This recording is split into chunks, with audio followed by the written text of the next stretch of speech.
सुप्रभात दोस्तों। आशा करती हूँ कि आपकी स्टडी बहुत अच्छी चल रही होगी। दोस्तों, हमने अपनी पिछली क्लास में संधि के बारे में पढ़ा था और हमने स्वर संधि को कंप्लीट कर लिया। हम आज की क्लास में व्यंजन संधि के बारे में पढ़ेंगे। व्यंजन संधि किसे कहते हैं, ये कितने प्रकार की होती है, इनके बारे में हम पढ़ेंगे। दोस्तों, इस संधि को समझने के लिए आपको व्यंजनों की नॉलेज होना बहुत जरूरी है।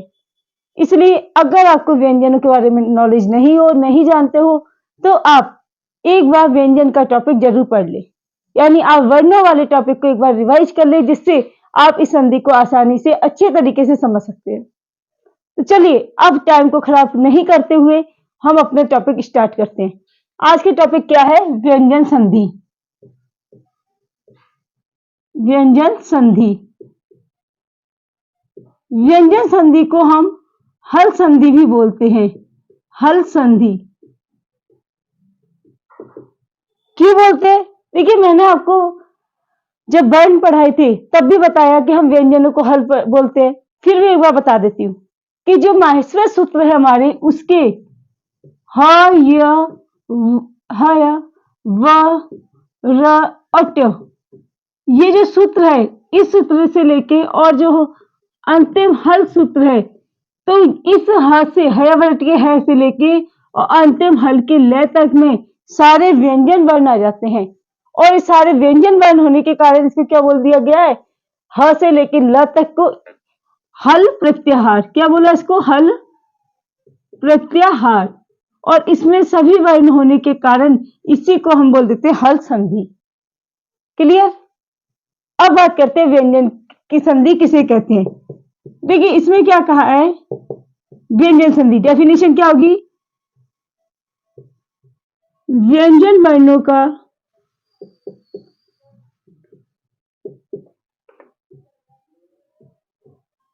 व्यंजन वर्ण या स्वर वर्णों के साथ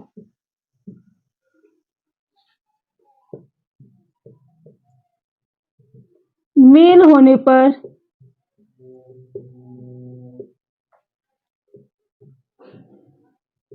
जो परिवर्तन होता है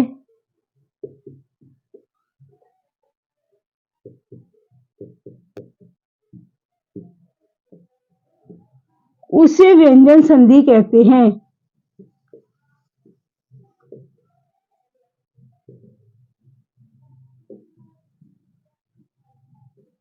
इसे कहेंगे व्यंजन वर्णों का व्यंजन वर्ण या स्वर वर्णों के साथ मेल होने पर जो परिवर्तन होता है उसे क्या कहेंगे हम? व्यंजन संधि। आपको इसमें एक चीज ध्यान रखनी है कि जो परिवर्तन होगा वो व्यंजन में ही होगा। किसमें होगा? व्यंजन के अंदर जो भी परिवर्तन होगा, इसलिए इसको कहा व्यंजन संधि। देखिए, इसका एक एग्जांपल देखते हैं। जगत धन ईश है। अब देखिए, यहां पर क्या है? त, ये व्यंजन है और ये तो ईश्वर है। अब ये तय वर्ण का पहला वर्ण, इधर एक स्वर आ गया, तो परिवर्तन होकर क्या हो जाएगा? हमारा जो तय है ये बन जाएगा द में, और शब्द क्या बन जाएगा? जगदीश। तो अब आप देखिए परिवर्तन किसमें हुआ? इस व्यंजन वर्ण में। व्यंजन वर्ण में परिवर्तन होने के कारण यह क्या बन गया हमारा? द। तय का परिवर्तन होकर द में हो गया, इसको बोल दिया जगदीश। ठीक है, अब हम पढ़ते हैं आगे संधियों के बारे में। अब हम सबसे पहले पढ़ेंगे चतुर संधि के बारे में। चतुर संधि,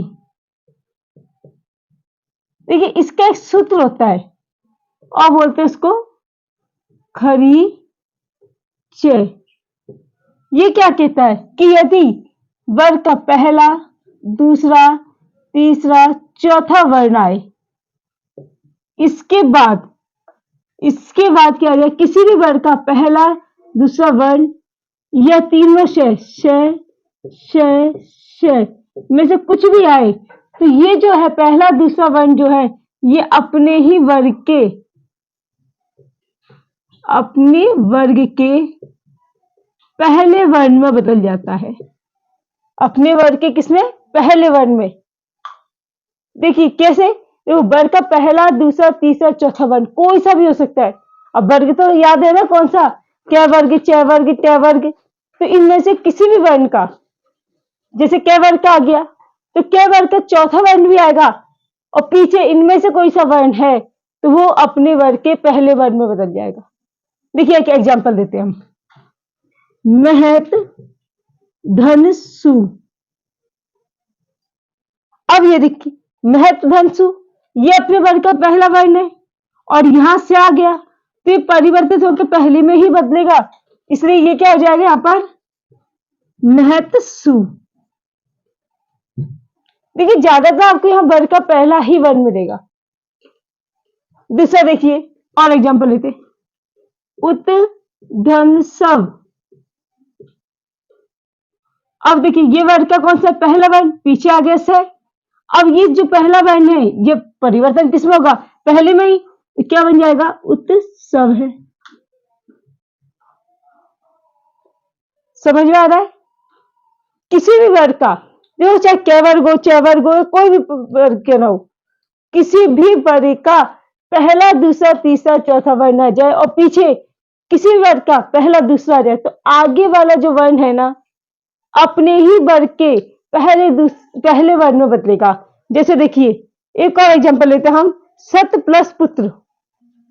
देखिए सत, धन, पुत्र, क्या हो जाएगा इसका, सतपुत्र।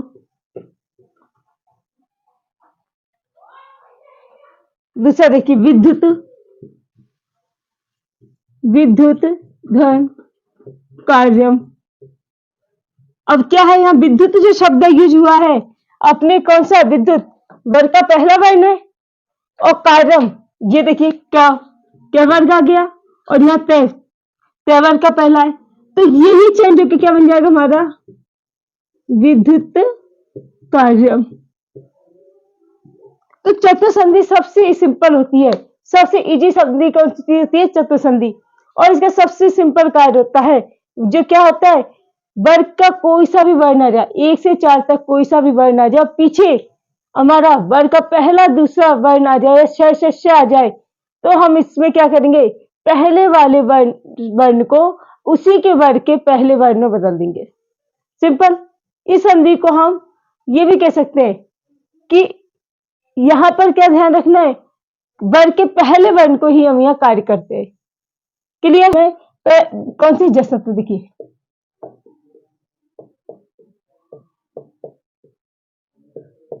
इसमें पहला सूत्र होता है झलाम, जस, झसी। कई बच्चे तो सूत्र देख के डर जाएंगे कि मैम ये क्या है, ये क्या है बेटा, सूत्र है और सूत्र प्रत्याहारों के माध्यम से, मैं आपको इसे सिंपल भाषा में समझा देती हूँ।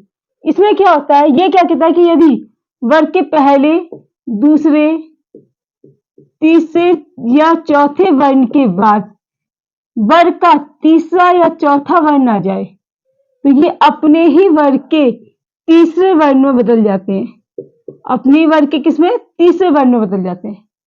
और एक और इसके नियम होता है जो कहता है ये अगर श आ जाए तो इस श को इस ड में बदल देते हैं, क्योंकि मूर्धन श है तो मूर्धन ड में बदला जाएगा। बस इसका इतना सा सिंपल सूत्र है, क्या है कि यदि वर्ग का पहला, दूसरा, तीसरा, चौथा वर्ण हो, उसके बाद किस वर्ग का तीसरा या चौथा वर्ण आ जाए तो पहले वाले जो वर्ण है अपने ही वर्ग के तीसरे वर्ण में बदल जाएंगे, अपने परिवार को, अपने वर्ग को नहीं छोड़ेंगे, अपने ही वर्ग के तीसरे वर्ण में बदल जाएंगे। और ये श होता है इसको ड में बदल देते हैं। चलिए इसका एग्जांपल देखते हैं, बुध, धन, धय।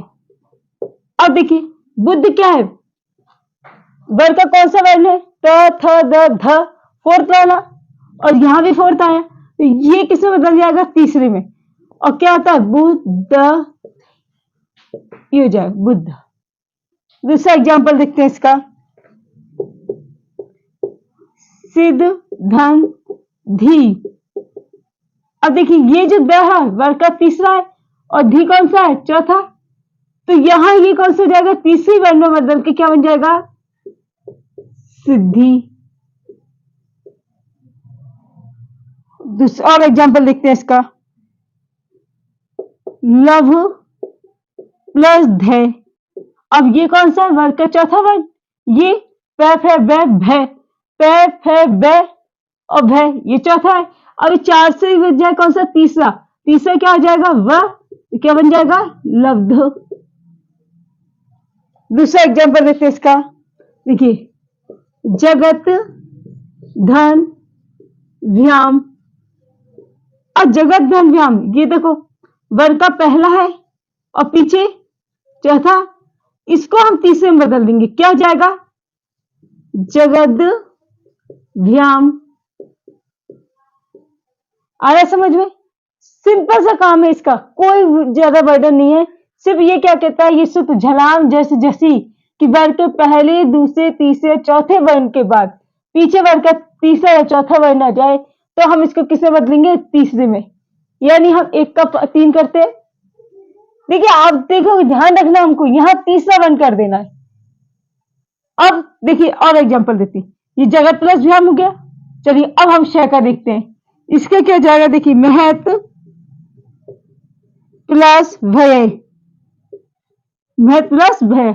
अब ये तय है, वर्ग का पहला है, तो अब वर्ग का ये पहला है और भय ये चौथा है, तो क्या हो जाएगा?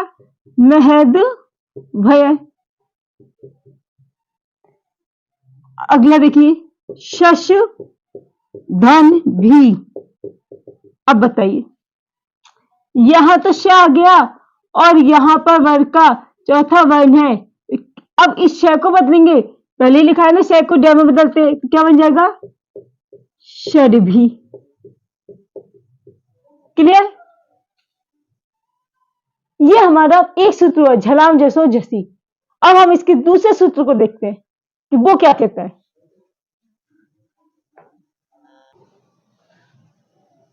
अब हम इसका दूसरा सूत्र देखते हैं। झलाम जस जसी हो गया। दूसरा क्या है?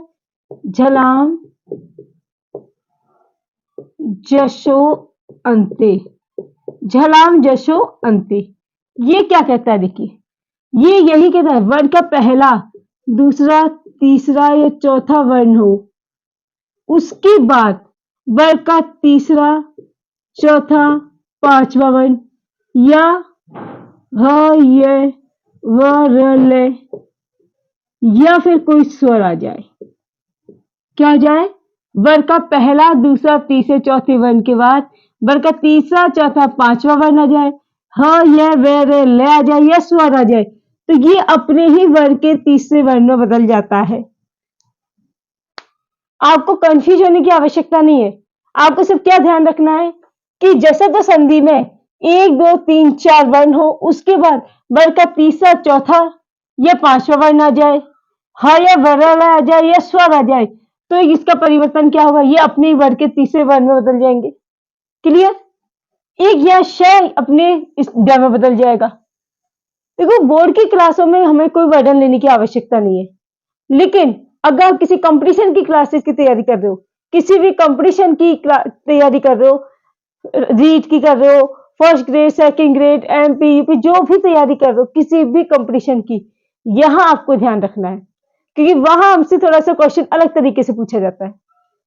क्या पूछते हैं? जो कंपटीशन में क्वेश्चन पूछा जाता है, झलाम जसो अंते का उदाहरण है। अब उदाहरण में आपको ऑप्शन दे दिए और ऑप्शन आपको 3 ऑप्शन इसका दे दिया और 1 इसका दे दिया, तो हमें ध्यान रखना है कि कौन से सूत्र से क्या बना। अगर आपसे पूछ लिया जाए, कोई एग्जांपल दिया, जैसे आपको दे दिया जगत प्लस ईश और शब्द दे दिया जगदीश, इसमें कौन सा सूत्र बना है, तो हमें सूत्र का नाम भी पूछ सकता है और सूत्र के नाम से उदाहरण भी पूछ सकता है। इसलिए कंपटीशन में हमें दोनों चीज ध्यान रखनी है। चलिए इसके देखते हैं।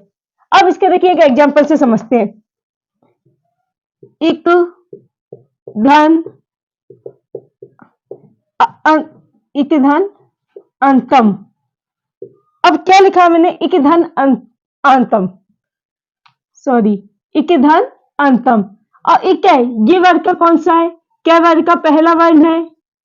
यहां स्वर आ गया, परिवर्तन इसी में होगा। इसको किसे बदलेंगे? वर्ग के तीसरे में। तो देखिए, तीसरा क्या? ई, क ख ग, क्या का तीसरा वर्ण क्या था? ग। लेकिन ये क्या था? हलंत वर्ण है तो आधा रहेगा। पीछे क्या है? ए, अंतम। शब्द क्या बन गया? इगंतम। चलिए आप बताइए इसका क्या होगा? अच धन अंतम। जल्दी से बनाइए, आप ही बना के बताओ इसे। कंफ्यूज होने की आवश्यकता नहीं है, दोनों नियम आपके पास है। और नियम में भी आसानी क्या है कि आप ये वाला नियम याद रख लीजिए। ये जो पूरा नियम है आप इसको याद रख लीजिए, इसी में आपका ये आ जाएगा। लेकिन बस ध्यान किनको रखना है? एक कंपटीशन वाले बच्चों को ध्यान रखना है कि कौन से सूत्र से क्या कार्य होता है। चलिए जब तक मैं दूसरा बनाती हूं आप ये लिखिए। वाक धन ईशः जगत धन ईशः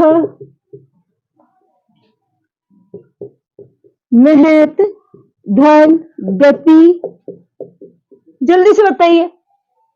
देखिए बात, इसमें वही क्या हो गया? वर्ण का पहला वर्ण, वर्ग का पहला, तो इसे तीसरे में बदल देंगे, क्या बन जाएगा? वागीशः। जगत प्लस इसका क्या हो जाएगा? जगदीशः। कैसे हुआ? अरे भाई वर्ग का पहला है, इसे तीसरे में बदल देंगे, द बन जाएगा। महद गति।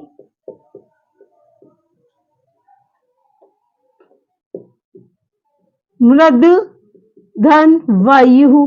बताइए क्या बनेगा? अब देख, त था द ऑलरेडी तीसरा है तो ये परिवर्तन होगा ही नहीं, लेकिन क्या बन जाएगा? मृद वायु। दूसरा देखिए, आप बताइए। सत धन धर्म। क्या? अधर्म। क्या बन जाएगा? सद धर्म। देखिए सबसे इजी संधि है, आप लोगों को भी आसानी से समझ में आ रही होगी। तो इसे आप बना के बताएंगे मुझे कि अच धन अंतम का क्या बनेगा। समझ में आया यहां तक? अगर आपको कोई भी डाउट है, कुछ चीज समझ में नहीं आ रही है, तो आप मुझसे पूछ सकते हो।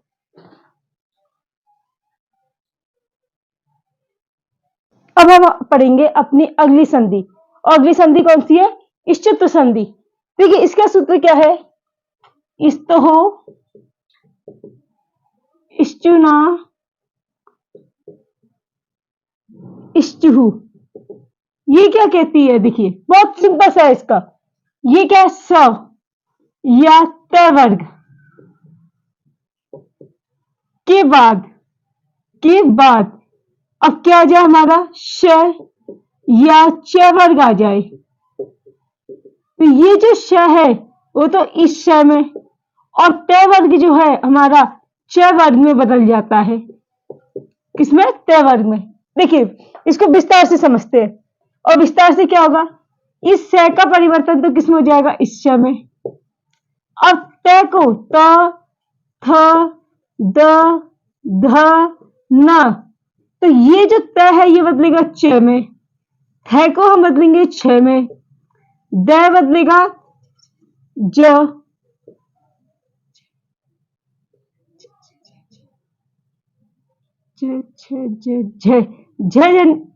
झ में, और न इस ये में। इनके फिक्स है परिवर्तन, परिवर्तन इधर होगा इधर नहीं होगा। ध्यान से समझना इस संधि को कि यदि वर्ग के कहीं भी किसी भी साइड, एक साइड श या त वर्ग आ जाए और दूसरी साइड श या च वर्ग आए, तो परिवर्तन इस श और त वर्ग में होगा। क्या होगा? ये जो श है ये इस श में सरगम में बदल जाएगा, ये जो त वर्ग है तो त वर्ग च वर्ग में बदल जाएगा। ये ध्यान रखना है, इसी तरीके से बदलेंगे, इसके क्रम में परिवर्तन नहीं आएगा। यदि त वर्ग का तीसरे नंबर का वर्ण है तो वो च वर्ग के तीसरे वर्ण में ही बदलेगा। जैसे क्या है? यह द है तो ज में बदल जाएगा। समझ में आया? देखिए इसका एग्जांपल देती हूं। उत्धन ज्वल। अब देखिए यहां गया त और यहां ज। त क्या? त वर्ग का, और ज ये देखिए च वर्ग का कौन सा है? तीसरा वर्ण है। तो ये जो तय वर्ग का है, ये तय किसमें बदल जाएगा, इस वर्ण में, यानी ज, और शब्द क्या बन जाएगा हमारा, उज्ज्वल, उज्ज्वल। अगर यहां विसर्ग होगा तो यहां विसर्ग आ जाएगा। दूसरा देखिए, उत धन छेद। अब यहां ये क्या, तय वर्ग पहले वर्ण का है, अपने वर्ग का पहला है, तो क्या हो जाएगा यहां उत, अब ये पहला तो उच्छेद। कई बच्चों के दिमाग में सवाल आया होगा कि मैम यहां तो आपने इसको तीसरे वर्ण में बदला और यहां आपने पहले वर्ण में बदला, ये क्या मतलब हुआ। तो देखिए दोनों शब्दों को अच्छे से समझना, इसको तीसरे में क्यों बदला, बदलने में तो पहले वर्ण में ही आया और यहां पर बना च, क्या बनता है ये च, यहां लिख देती, देखिए उत धन ज्वल। अब यहां पर देखिए हमें ध्यान देना है इसमें, ये वर्ग का पहला है और यह तीसरा है, राइट। तो जब ये पहला है और ये तीसरा है तो ये किसमें बदलेगा, तीसरे वर्ण में। अभी थोड़ी देर पहले पढ़ी थी ना जैसा तो संधि, तो जैसा तो संधि का यह नियम लगते और शब्द बन गया उद प्लस ज्वल है। अब यहां एक कार्य होने के बाद अब बताइए, ये तीसरा है, यहां भी तीसरा है, अब ये कौन सा आ गया, यहां पर चवर का वर्ण आ गया, तो अब ये किसमें, चवर के तीसरे में बदलेगा, तो ये जब बदलेगा तीसरे में तो चवर का तीसरे क्या होता है ज, तो क्या बन गया उज्ज्वल है। इसलिए हमें ध्यान क्या रखना है, इन संधियों में कोई भी व्यंजन संधि में सिंपल एक संधि नहीं होगी, जितनी भी संधियों के नियम लगेंगे हमें वो संधि कार्य भी करने पड़ेंगे। जैसे यहाँ कितनी संधि हो गई, दो संधि, सबसे पहले संधि कौन सी हुई हमारी जशत्व, और उसके बाद कौन सी हो गई इष्टत्व, ठीक है। अब ध्यान रखना है जो कि उच्छेद में क्या है, सिंपल से कौन सी होगी, उत्तर पहला था छ छ ज, और छह कौन सा है सेकंड नंबर का, तो सेकंड नंबर का था, तो इसलिए हमने सिंपल से काम यहां कौन से किया, इष्टत्व संधि का। चलिए और एग्जांपल देती हूं, उत धन चारणम तद धन च, देखिए उच्चारणम, ये वर्ग का पहला है और यहां भी वर्ग का पहला, लेकिन तय के बाद च आ गया, तो इस तय को हम परिवर्तन कर देंगे किसमें, च में, क्या बन जाएगा उच्चारणम। वैसे देखो यहां द है यानी तय वर्ग का, और ये च, तो इस द को हम च वर्ग में बदलेंगे, देखिए कौन सा है त थ द, तीसरे वर्ग नंबर का है, तो इसको च वर्ग के तीसरे वर्ण में बदलेंगे। तीसरे वर्ण क्या है, देखो द का ज है, तो क्या होगा तज, ठीक है, ये बन जाएगा। चलिए एक और एग्जांपल देती हूं, आप बनाइए, सत धन चित, ये आप बनाइए, और एक और सत्य धन जन, सत्य धन जन। चलिए जल्दी से बना के बताइए मुझे इन दोनों के क्या बनेंगे, और आपको समझ में आया या नहीं आया ये भी मुझे बताइए। ओके, अब हम पढ़ते हैं अगली संधि, और अगली संधि कौन सी हमारी, इष्टत्व संधि। देखिए नाम से क्लियर हो रहा है, इष्टत्व संधि, सूत्र इष्टुना इष्टुहु, ये क्या कहती है, यदि इससे या तय वर्ग के बाद, तय से या तय वर्ग से पहले या बाद में ये श आ जाए या फिर आ जाए तय वर्ग, तो परिवर्तन क्या होगा, ये जो श है इस श में बदल जाएगा, श तो इस श में परिवर्तित हो जाएगा, और तय वर्ग किस में बदल जाएगा, तय वर्ग में, तय वर्ग तय वर्ग में बदल जाएगा। कैसे, देखिए पूरा यहां लिख देती, इस श का परिवर्तन हो जाएगा इस श में, अब तय वर्ग त थ द ध न, ये किसमें बदलेगा, तय, ट ठ ड ढ अन, इन्हीं में ये परिवर्तित हो जाएंगे, यानी कि तय वर्ग जिसका वर्ण जिस वर्ण नंबर का ये जिस तय वर्ग का जिस नंबर का वर्ण आएगा वो तय वर्ग के उसी वर्ण में बदल जाएगा, उसी नंबर के में, इनके क्रम नहीं बदलेंगे। जैसे देखिए अब एक एग्जांपल लेती हूं, तद प्लस टी का। अब देखिए तय जो यहाँ तद ये आया दय कौन से नंबर का है, देखिए तय वर्ग में तीसरे, 1 2 3 ये तीसरे वर्ण का है, तो ये तय वर्ग के भी तीसरे वर्ण में बदलेगा और क्या बन जाएगा त। अब देखिए सॉरी तीसरा है तो द क्या है ड, त डी का। अब यहां दूसरी संधि लग जाती है वो अलग बात है, अब बना तो ये क्या तद प्लस टी का, लेकिन बताइए यह हमने इसका किया, अब यहां बन गया हमारा तद प्लस टी का। यहां वर्ग का कौन सा हो गया तीसरा और यहां पहला, बताइए इसकी जगह कौन सा हो जाएगा पहला, कौन सी संधि लग जाएगी यहां पर जसत। जसत संधि से क्या बन जाएगा, ये शब्द आपका बन जाएगा। चलिए और एग्जांपल देते हैं, उद धन दीन है रामस प्लस टी कहते।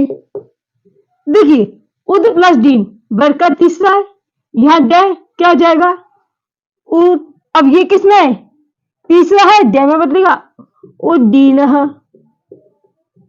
रामस प्लस टीकते ये श आया और यहाँ तय वर्ग है तो परिवर्तन इसमें होगा, क्या बन जाएगा रामश, आधा श यहाँ पीछे व्यंजन है तो आधा ही लेके क्या हो जाएगा टीकते।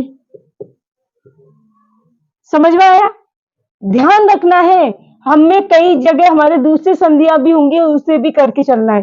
दूसरा एग्जांपल लेते हैं, देखो कृष धन ने। अब देखिए ये श है ये न किसका है, देखिए तैवर का है न, जो तैवर का न है तो अब ये न बदलेगा कि नहीं, क्या हो जाएगा कृष्ण, क्या बन गया कृष्ण। चलिए विश्व धन ने, अब नहीं होगा क्या होगा विषय धन नु, क्या बन जाएगा विषनु। क्लियर, ये बहुत इजी है, बस हमें ध्यान क्या रखना है इसमें कि स या तय वर्ग के बाद या पहले श या तय वर्ग आ जाए तो परिवर्तन इस स और तय वर्ग में होगा। श तो यहाँ षटकोण में बदल जाएगा और तय वर्ग जिस वर्ण का वर्ण यहाँ है, तय वर्ग का जिस वर्ण का आया यानी तय वर्ग के जिस नंबर का वर्ण यहाँ आया है उसी नंबर का वर्ण किस में आ जाएगा तय वर्ग के बन जाएगा। क्लियर, चलिए आपके एक एग्जांपल लेती हूँ, आप बना के बताइए मुझे। पेश प्लस ता, अब इसे आप बना के बताइए मुझे कि इसका क्या बनेगा, पेश प्लस ता क्या बनेगा इसका।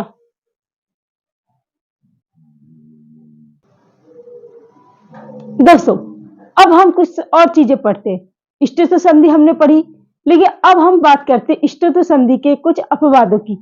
अपवाद का मतलब क्या है कि जिनमें नियम तो लग रहा है हमारी संधि का लेकिन उस नियम को स्वीकार नहीं किया जा रहा है, यानी नियम लगा इष्टतम का और उसको वो नहीं मान रहे, वो क्या हो गए हमारे अपवाद, दूसरी संधि का नाम दे दिया। जैसे देखिए इष्टतम के जो अपवाद है इसमें हमारे दो सूत्र होते हैं, इस अपवाद के क्या दो सूत्र है, एक सूत्र है न पदांता टोर नाम, न पदांता टोर नाम। ये क्या कह रहा है कि पद के अंत में यदि तय वर्ग आ जाए, किसमें पद के अंत में तय आ जाता है तो परिवर्तन नहीं होगा। जैसे देखो सट प्लस संति, अब पद है सट, सट में क्या हुआ तय वर्ग आया, अब अंतिम वर्ण है ना तो यहां संधि कार्य नहीं होगा और शब्द क्या रह जाएगा ये कि रह जाएगा सट संति, इसमें परिवर्तन नहीं हुआ। संत आ गया तब भी नहीं होगा, ता नहीं होगा तब भी नहीं, क्योंकि यहाँ क्या है तय अंतिम है। तो ये जो सूत्र क्या कहता है न पदांता टोर नाम, ये सूत्र कहता है यदि सट अंतिम तय वर्ण के बाद पद के अंत में यदि तय वर्ण आता है तो उसमें परिवर्तन नहीं होगा। जैसे सट प्लस संति, सट प्लस संतः, सट प्लस तानी अगर इस तरीके से आ जाए तो इनमें परिवर्तन नहीं होकर सीधे सीधे क्या बन जाएगा, ये सट संतः, सट तानी, कोई परिवर्तन नहीं होगा, इनमें परिवर्तन नहीं होगा। लेकिन यहां क्या दिया है, अनाम, अनाम का पाठ होने के कारण अगर यहां पर नाम शब्द लगे तो परिवर्तन होगा। जैसे देखो शश प्लस नाम, अब ये श है, अब इस श प्लस न, टवर्ग में हमने पढ़ा था ना, इस श को तो किसमें बदल रहे थे हम, श किसमें बदल रहा था, इसमें, इस श को बदला था। लेकिन यहां देखिए ये श आया और नाम आ रहा है, यानी श के बाद वर्ग का पंचम वर्ण आ रहा है।